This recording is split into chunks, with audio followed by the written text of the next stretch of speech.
যদি কখনো হুটহাট মেহমান চলে আসে বা কখনো সন্ধ্যায় কিছু খেতে মন চায়, তাহলে কিন্তু ইজিলি এই নাস্তাটা খুব সহজে বানিয়ে নিতে পারবেন।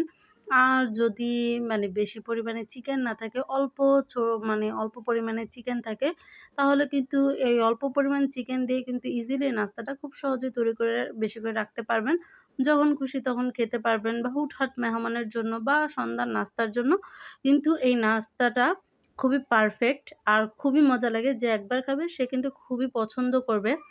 তো এখানে আমি বেশ খানিকটা পেঁয়াজ কুচি করে নিয়েছি। এই তো 1/2 কাপের মতো। তারপর কিছু কাঁচামরিচ নিয়েছি। তো পেঁয়াজটা আমি যখন হালকা বাদামি হয়ে এসেছে তখন আমি এখানে হয়তো 1/2 কাপের থেকে একটু কম হবে। কিছুটা মুরগির মাংস ছিল আরকি।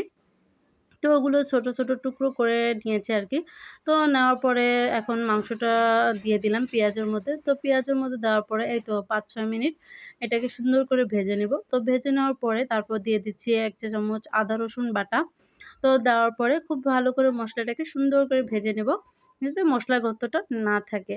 তারপরে একটু জিরা বাটা দিয়ে দিব আরকি। তো জিরা ফাঁকি থাকলে সেটাও দিতে পারেন। তো সেটা দিয়ে দিলাম। তারপরে এখানে ৪-৫ টার মতো কাঁচামরিচ কুচি করে নিয়েছি, সেটাও দিয়ে দিলাম। দিয়ে এখন খুব ভালো করে মিক্স করে নেব। তারপর দিয়ে দিলাম ১ চা চামচ ধনে গুঁড়া। দিয়ে এখন খুব ভালো করে সুন্দর করে মসলাটাকে ভাজা, ভাজা করে নেব যাতে মসলার কাঁচা গন্ধটা না থাকে।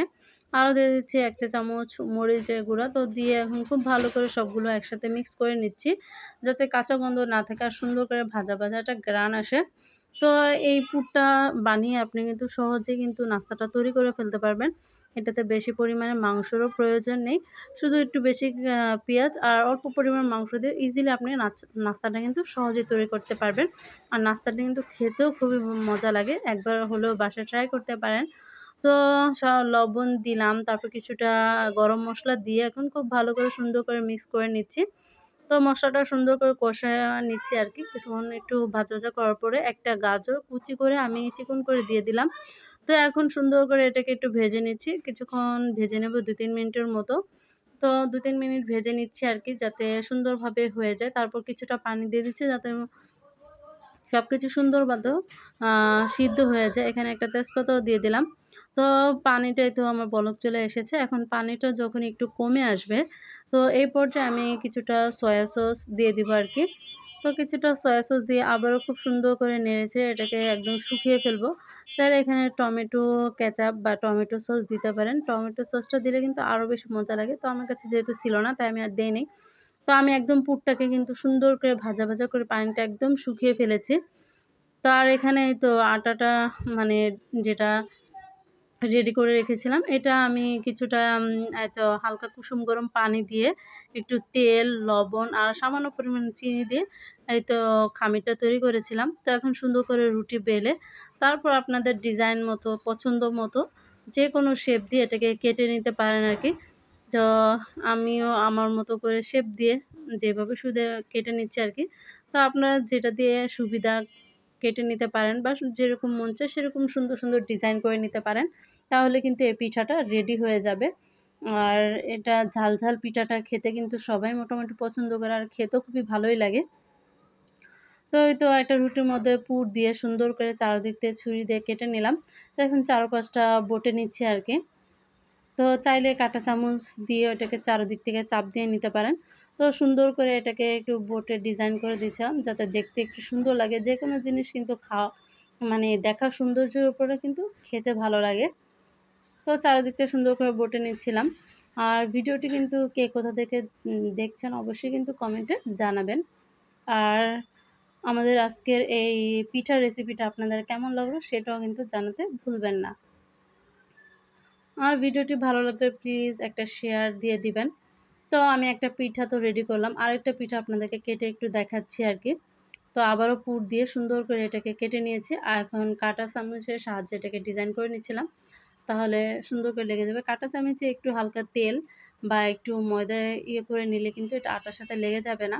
একটু তেল দিয়ে নিতে পারেন তাহলে সুন্দরভাবে এটা হয়ে যাবে। তো এই তো একটা ডিজাইন হয়ে গেল বা সুন্দর হয়ে গেল একটা পিঠা। তো এইভাবে করে সবগুলো সুন্দর করে পিঠাগুলো বানিয়ে নিব।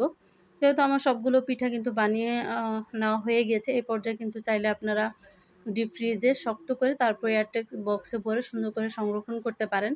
তো সবগুলো পিঠা বানানোর পরে কিছু আটা দেখলাম আরও বেঁচে রয়েছে, কিন্তু আমার যে মাংসের পুরটা সেটা শেষ হয়ে গিয়েছে। তাই ভাবলাম আটাটা নষ্ট না করে আরেকটু পুর তৈরি করে নেই। তাই এখানে একটা ডিম দিয়ে সুন্দর করে পুরটা রেডি করলাম। কিছুটা পেঁয়াজ কুচি, কাঁচামরিচ কুচি দিয়ে কিছুক্ষণ ভেজে, একটু ধনে গুঁড়া, একটু মরিচের গুঁড়া, লবণ দিয়ে, একটা ডিম দিয়ে সুন্দর করে এটাকে ঝুরা, ঝুরা করে নিচ্ছি আরকি। তো এভাবে করেও কিন্তু চাইলে আপনারা পিঠালে ইজিলি বানিয়ে নিতে পারেন। যদি কখনো চিকেন না থাকে তাহলে এই ডিম দিয়েও সুন্দর করে বানিয়ে নিতে পারেন। এটাও খেতে কিন্তু খুবই মজা লাগে। তো যেহেতু আমার আটাটা বেঁচে ছিল, তাই ভাবলাম এভাবে পুরটা একটু রেডি করে নেই। তো একটু সয়া সস দিয়ে সুন্দর করে এটাকে ভাজা, ভাজা করিয়ে নিলাম। তো এইভাবে আমার পুরটা রেডি হয়ে গেল। তো যে আটাটা বেঁচে ছিল সেটাই ডিমের পুর দিয়ে বানিয়ে নিলাম। তো এখন সবগুলো পিঠা সুন্দর করে এগুলোকে ভেজে নিচ্ছিলাম উল্টিয়ে পাল্টে একটু লালচে করে, যাতে দেখতে সুন্দর লাগে। তো আমার পিঠা মোটামুটি সবগুলো বানানো হয়ে গেছে। আর পিঠাগুলো কিন্তু দেখতেও সুন্দর হয়েছিল। সবগুলো ফুলে ডাবল হয়ে গেছিল আর খেতেও খুবই মজা হয়েছিল। এগুলো সবগুলো হচ্ছে আমি যে চিকেন দিয়ে বানিয়েছিলাম সেই চিকেনের পিঠাগুলো। আর এই পিঠাগুলো হচ্ছে আমি যে ডিমের পুরটা রেডি করেছিলাম সেটা দিয়ে বানিয়েছি। যদি কখনো চিকেন না থাকে চাইলে কিন্তু এভাবে হুটহাট একটা ডিম দিয়ে বা ২ টা ডিম দিয়ে পুর রেডি করে সুন্দর করে খেয়ে ফেলতে পারেন। তো এই তো হচ্ছে আমার পিঠাটা ভিতরটাও দেখুন কতটা সুন্দর হয়েছে। খেতে খুবই মজা হয়েছিল। সবাই খুব পছন্দ